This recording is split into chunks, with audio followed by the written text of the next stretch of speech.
Bonjour à tous, j'espère que vous allez bien. Je vous retrouve pour une vidéo spéciale Saint-Valentin. Et pour l'occasion, j'ai trouvé que ce serait bien de vous parler de 5 histoires d'amour dans les livres que j'aime beaucoup, qui du moins m'ont marqué.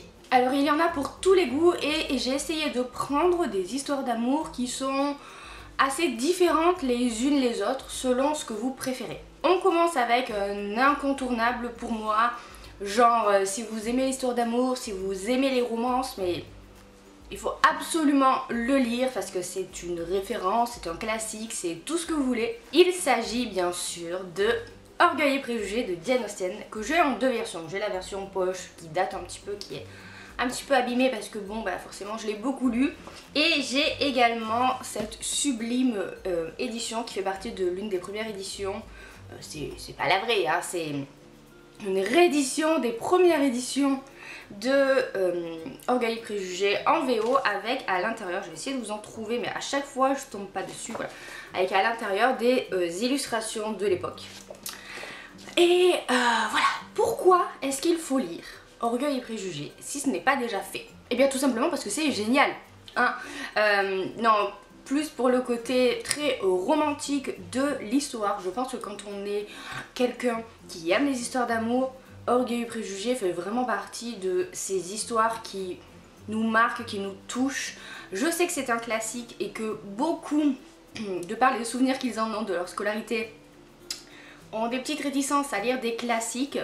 Mais je trouve personnellement que les classiques de la littérature anglaise sont moins difficiles à lire que les français. Donc franchement n'hésitez pas si jamais c'est ça qui vous bloque. Ça se lit très facilement, et une fois que vous êtes entraîné dans l'histoire, que vous êtes avec Elisabeth et Monsieur Darcy, vous n'avez plus envie d'en ressortir. Au-delà de ça, ce que je retiens moi de cette histoire, c'est qu'il y a tout ce que j'aime, des personnages qui au début ne s'aiment pas beaucoup, mais qui finalement vont apprendre petit à petit à se connaître. Beaucoup de romantisme, des phrases tellement bien tournées, des déclarations d'amour comme on n'en a jamais vu je pense, car il y a vraiment certaines scènes qui sont cultes et je vous dis pas lesquelles, mais vous verrez quand vous y tomberez dessus si jamais vous décidez de le lire. Je pense sincèrement que Orgueil et Préjugés fait partie de ces incontournables, et le lire à la Saint-Valentin, ça peut être pas mal. On continue avec un genre tout à fait différent. Si vous aimez les romances contemporaines, modernes, où les personnages ne peuvent pas se voir, qu'il y a une histoire d'amour-haine entre eux et que vous avez envie de rire parce que vous aimez comme moi les romances où il y a de l'humour dedans, je vous conseille à 1000% Meilleurs Ennemis de Sally Thorne. Alors là je ne l'ai pas sur moi parce que je l'avais prêté à une copine, mais c'est un des bouquins qui a beaucoup marqué mon année 2016 je crois. Ça a été une des meilleures lectures parce que les personnages sont juste tellement drôles. C'est l'histoire de deux collègues de travail qui ne peuvent pas se piffrer, qui sont en compétition en fait l'un envers l'autre, et au fur et à mesure bien sûr ils vont se rapprocher, et il y a à la fois des scènes très drôles parce que ils jouent à des petits jeux de pouvoir qui sont assez puérils au final mais qui nous font beaucoup rire. Mais ça reste aussi très...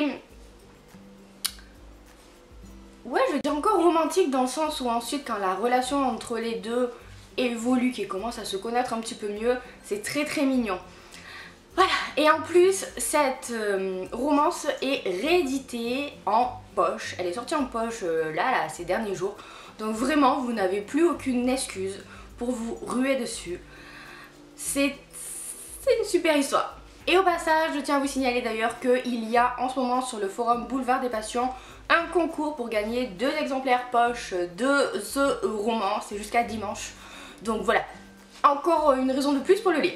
On fait le grand écart et là on va parler d'une histoire d'amour qui est là je pense principalement pour vous faire pleurer, qui est juste déchirante, qui est très controversée, tabou, tout ce que vous voulez. Peut-être que vous voyez de quoi je parle. Il s'agit de Forbidden de Tabitha Suzuma. Alors moi j'ai la version en VO mais il est sorti chez Milady en VF. Ça a fait beaucoup de bruit d'ailleurs puisque c'est une histoire d'amour entre un frère et une sœur. Je sais, ce n'est pas habituellement ce qu'on pense en termes d'histoire d'amour pour la Saint-Valentin, mais si vous n'avez pas envie d'un truc léger, que vous voulez plutôt quelque chose de très prenant, dramatique, qui va vous prendre aux tripes et qui va vous chambouler, vous faire poser plein de questions, faut que vous lisiez celui-ci. J'ai pas trop envie de vous en dire dans le sens où moi je suis rentrée dans cette histoire en sachant seulement que c'était l'histoire d'amour d'un frère et d'une sœur et je pense qu'il en faut pas plus.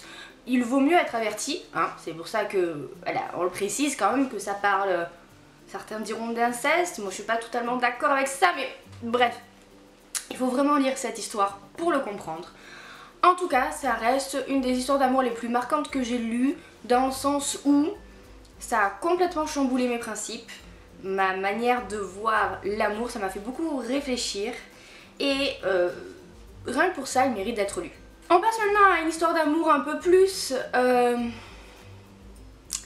je saurais pas comment la décrire, je dirais aventurière slash intense.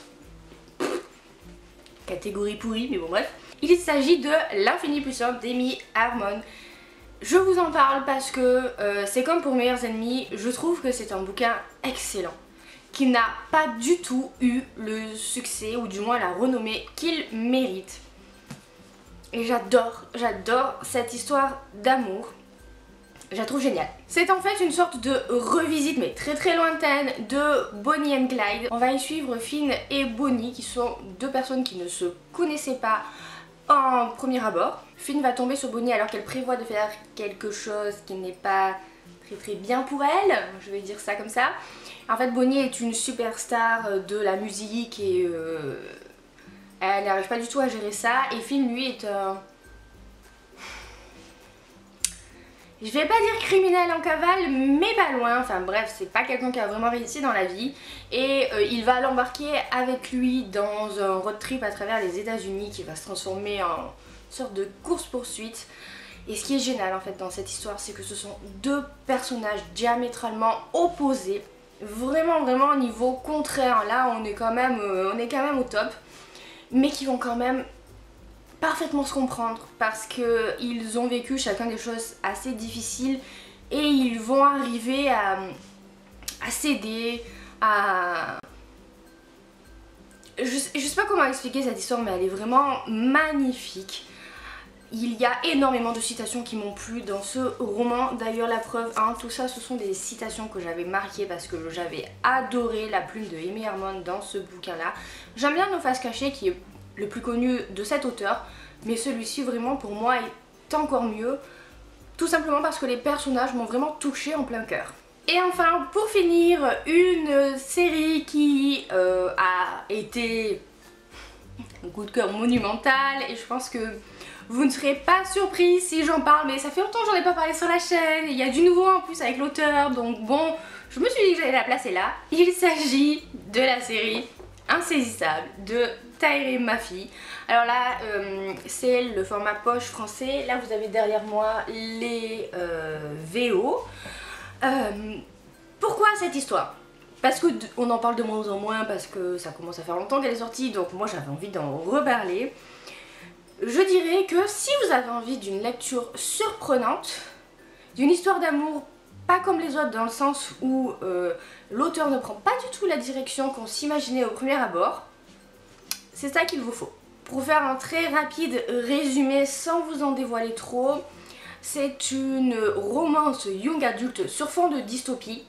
Il y en a beaucoup qui ont été déçus par le côté peu dystopique en fait du roman, mais c'est une romance avant tout, donc voilà, il faut le savoir. C'est l'histoire de Juliette qui a un pouvoir ou une malédiction comme elle l'appelle, c'est-à-dire qu'elle ne peut toucher personne. Sinon la personne éprouve beaucoup de douleur et risque de mourir. Et en fait elle va être capturée par un général de l'armée, l'armée qui contrôle tout le monde, Warner, pour qu'il s'en serve comme une arme. Et elle va être surveillée, gardée par Adam qui est un soldat. Et voilà, il va y avoir une histoire entre Juliette et Adam, mais Warner ne compte pas les laisser faire. Je ne vous en dis pas plus. Cette histoire d'amour ne prend pas du tout le chemin qu'on pense. Il y a 3 tomes et il faut vraiment lire les 3 tomes et aussi les spin-offs pour comprendre les personnages, pour accepter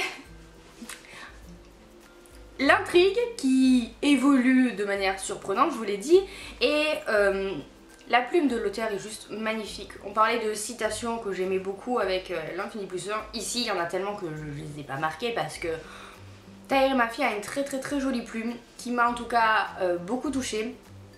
Et il y a énormément de passages qui sont très beaux, très poétiques. Et ça détonne un petit peu avec l'atmosphère du roman du coup qui est assez froide, assez post-apocalyptique quoi. Et je trouve que ça fait un très bon compromis. Alors j'imagine que beaucoup d'entre vous ont lu cette trilogie, mais sachez que, bon je pense que vous le savez déjà, mais ce n'est plus une trilogie puisque le 4e tome va sortir aux États-Unis, il me semble en mars, c'est ça. Donc voilà, j'avais envie de vous en reparler parce que justement cette histoire est toujours d'actualité puisque la suite va sortir. On va continuer à suivre Juliette après la fin du 3e tome et c'est juste génial parce que ce sont des personnages qui m'ont beaucoup marqué, que je n'avais absolument pas envie de quitter à la fin de la trilogie. Et cette histoire d'amour qu'il y a entre, je ne dis pas qui, mais entre les personnages, elle m'avait absolument retourné. J'avais trouvé ça tellement intense. Je pense que, voilà, on va dire que ce bouquin, même si c'est du young adulte, je dirais que c'est une lecture très intense. Si vous avez envie d'une histoire d'amour intense, il faut lire ça. Sachant que vous ne comprendrez pas ce que je vais dire avant au moins le 2e tome. Voilà, il faut être patient avec cette série parce qu'au début on se dit, après le 1er tome on se dit ouais c'est pas mal, bon pourquoi pas. Et ensuite mais ça monte crescendo, le 2e tome, 3e tome et c'est juste trop bien. Donc voilà, vraiment lisez cette série si ce n'est pas déjà fait. Moi je vais les relire, je pense que je vais les relire en VO puisque je compte bien lire le 4e tome dès sa sortie. Ça reste une de mes lectures chouchou, ça reste ma série young adulte préférée, donc j'étais obligée de la mettre dans cette vidéo.